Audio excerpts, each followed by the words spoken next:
Byddwch chi wedi clywed llawer yn yr wythnosau diwethaf am gytundeb rhwng rhai o'n plaidiau ni ar lefel San Steffan cyn yr etholiad i ddatblygu polisïau newydd i frwydro yn erbyn y toriadau ofnadw sydd wedi bod i wasanaethau cyhoeddus yn y blynyddoedd diwethaf.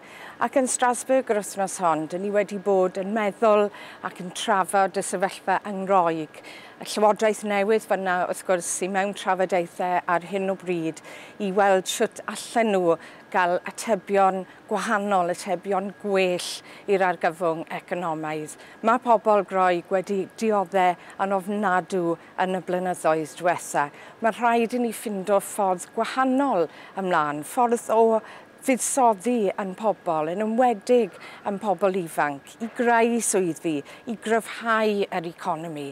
Dyna beth dyn ni eisiau gwneud yng Nghymru, buddsoddi yn ein talentau, yn ein cenedl ni. Ac mae rhaid i dyfodol Cymru, wrth gwrs, fod o fewn yr Undeb Ewropeaidd mwyn gwneud hynny.